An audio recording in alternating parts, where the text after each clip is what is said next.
Halo, saya dari Nawa System.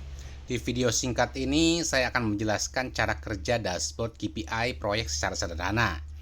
Intinya, dashboard ini dibuat agar tim proyek tidak perlu membuat banyak laporan secara manual. Petugas cukup mengisi data utama di sheet input data. Setelah itu, beberapa dashboard lain akan terbaca secara otomatis. Mulai dari dashboard proyek untuk tim teknik, dashboard penjualan, sheet estate untuk BAST, sampai resume utama di sheet master control. Jadi sistem ini membantu data proyek mengalir dari satu sumber input menuju beberapa laporan kontrol. Oke, kita akan mulai buka sheet yang pertama, yaitu sheet input data. Di sheet ini petugas bisa mengisi data unit secara lengkap, ya. Data yang masuk bisa melalui nomor unit, klaster, blok, tipe rumah, nama kontraktor, nomor SCK, progres rencana, progres realisasi, deviasi, status progres, status penjualan, status pembayaran, rencana BAST, dan realisasi BAST. Bagian ini menjadi sumber data utama. Oke, karena itu petugas tidak perlu mengisi banyak dashboard satu persatu, cukup update data di sheet input data. Maka sistem akan membantu dan membaca dan menarik data tersebut ke sheet yang lain. Dengan cara ini, proses administrasi proyek menjadi lebih rapi, lebih hemat waktu, dan lebih dikontrol. Oke, yang kedua adalah sheet dashboard proyek untuk tim teknik. Ya, nah yang ini. Oke, kita akan buka. Setelah data input, informasi tersebut akan masuk ke dashboard proyek seperti ini, atau dashboardnya tim teknik. Ya, dashboard ini membantu teknik membaca kondisi pekerjaan secara lebih cepat, ya.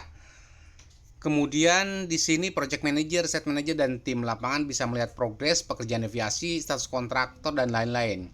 Selain itu, dashboard ini membantu tim mengetahui mana pekerjaan yang masih on track, mana yang masih perlu perhatian, ya. Ini sudah ada dibuatkan, ya, tabel-tabelnya secara otomatis. Kemudian kita akan masuk ke dashboard penjualan. Oke, dashboard penjualan ini berikutnya. Dashboard ini membantu membaca kondisi dari sisi penjualan dan pembayaran, ya. Dan di sini bisa dilihat ada drop dot untuk masing-masing klaster. Jadi kita tinggal hanya klik aja di sini. Oke, itu dashboard penjualan, ya. Dengan hubungan data ini, tim proyek dan tim penjualan bisa membaca kondisi unit dengan lebih jelas. Kemudian selanjutnya adalah sheet estate. Ya, sheet estate ini untuk membaca data, membantu membaca status BAST unit para konsumen. Tim dapat melihat rencana BAST, mana yang sudah realisasi BAST, mana yang siap BAST, dan mana yang belum siap BAST. Dan yang paling menarik, di sheet ini tidak ada satupun data yang diisi manual. Ini berdasarkan langsung dari otomatis dari input data. Oke, kemudian yang terakhir adalah di sheet master control, ya. Sheet ini menjadi resume utama dari seluruh data yang sudah masuk. Jadi setelah petugas mengisi sheet input data, sistem akan membantu menampilkan ringkasan kondisi di master control ini, ya. Ini teman-teman bisa dilihat. Dengan begitu, project manager dan manajemen tidak perlu membuka banyak sheet untuk memahami kondisi utama proyek. Cukup lihat master control, maka kondisi proyek bisa dibaca secara lebih ringkas.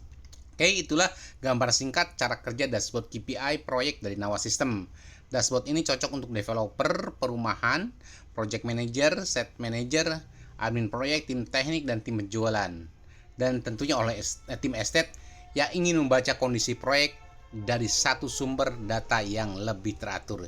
Jika Anda ingin menggunakan dashboard seperti ini untuk proyek perumahan Anda, silakan hubungi Nawa System melalui tombol WhatsApp yang sudah tersedia dalam halaman ini. Terima kasih.